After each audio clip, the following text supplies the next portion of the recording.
Okay, we're so close to the end now.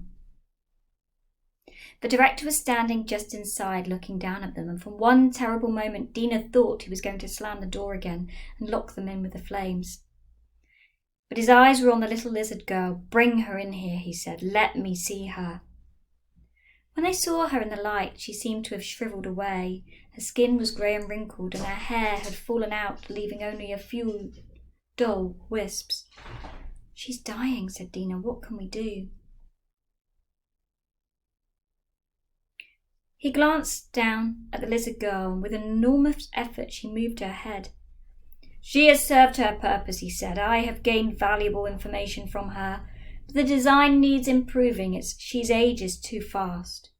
"Poor thing," said Rose. She glared at the director, fell on her knees beside the lizard girl, and stroked her shrunken cheek.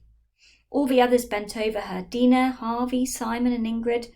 Eve's eyes slid from one face to another, glazing over as they moved. Eve stared at Dina, as if she was seeing her for the first time. Then with a great effort she raised her hand, and a faint smile drifted onto her face. "Friend," she whispered. "Friend," said Dina. She stretched out her arm, and for a second, she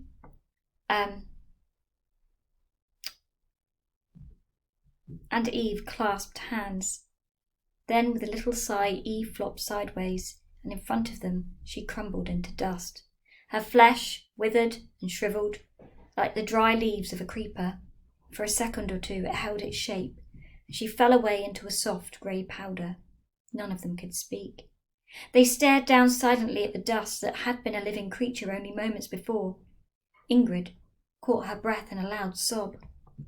The director looked disgusted. "Emotion," he said sourly. "The curse of the human race. You can drool over this creature if you like. I'm going to use my time more sensibly by redesigning her DNA."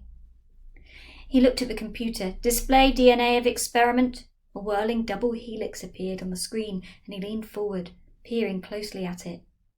"All it needs is a slight reduction in the aging factor, and then, at last, my design will be perfect." Dina stared at him, feeling sick. Couldn't anything stop him? Was there nothing they could do? Harvey nudged her. "Look." He pointed backwards at the door they'd just come through. Glancing round, Dina saw something long and green slithering up the steps. It was the creeper. The red light of the glow of the fire must have given it an extra vigour, because it was growing faster than the flames could burn it. It snaked into the room, sinister and silent. "Excellent," said the director. "Now I've made the modifications. The DNA pattern is perfect."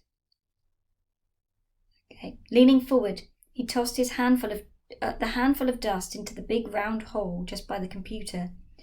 Immediately, huge letters appeared on the screen. "DNA reconstruction about to begin. Stand well clear." The letters flashed, changing from white to red. At the same instant, Harvey and Simon dragged Ingrid away. The creeper came shooting through the gap between them at an incredible speed, so much so that the director didn't see it. The shoots hit him in the back, knocking him off his feet. "No!" Dina shouted. "Watch out!" She flung herself forward, but there was no time. With a yell, the director tumbled into a chute, but gaped in front of him. Before Dina could reach him, he'd vanished down the hole. She stood there, staring after him, white-faced. Simon stared too. "The chute was designed to cope with any living organism," he muttered. The scrunching stopped and different letters appeared. "New DNA received. Develop this DNA, yes or no." The new light speeded up the creeper. More of it slithered up the stairs and into the lab, heading for the screen. Long chutes curled across the room. "Let's get out of here," said Harvey, "before anything else happens." They raced through the office door and down the corridor. Mrs. Hunter leapt to her feet. "Dina," she said at last. "What?" Then she saw the others, and her eyes stopped in amazement. "Quick," said Dina. "Get to the hospital. I think we can prove what's wrong with Lloyd." "Explain again?" Lloyd said. He was sat up in bed. All the wires and tubes had been taken off. "Mandy and Ian woke me up with the buzzing. Dad came, and then you lot raced in, and, well, I've missed all the rest." "There's no time to waste," Dina said. "The doctors told Mum you were getting worse and worse." "Thanks," said Lloyd.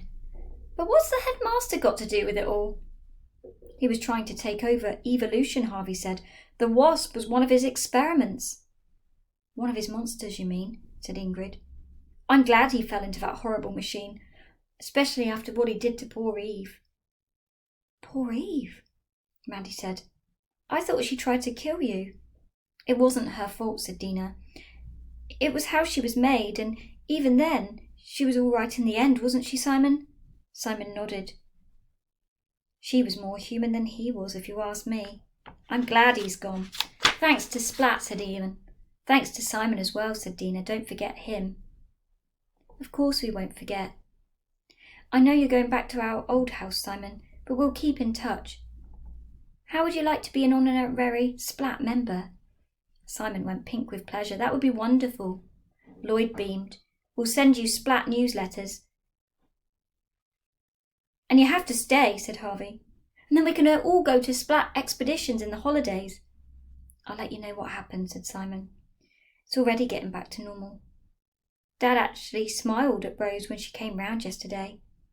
"Rose came to see you?" Harvey said. "Well, she and Mum are staying in the village, so she needed her friend, and she's okay now." "Another triumph for Splat," said Ian. "Come on, everyone, let's hear it all over the hospital." The shout was so loud that the 3 nurses came in to see what happened. "Splat forever!" Dina didn't think of the computer screen until she was lying in bed that night. She was just drifting off to sleep when she suddenly remembers the letters on the screen. "New DNA received. Develop this DNA, yes or no." Suppose somebody pressed yes. Could the creeper actually do that? She was still wondering when she fell asleep. Okay, and that finally brings us to the end of the story.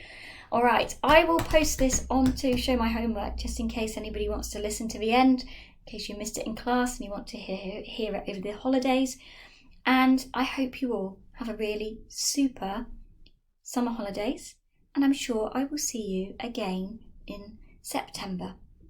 Okay, bye everyone.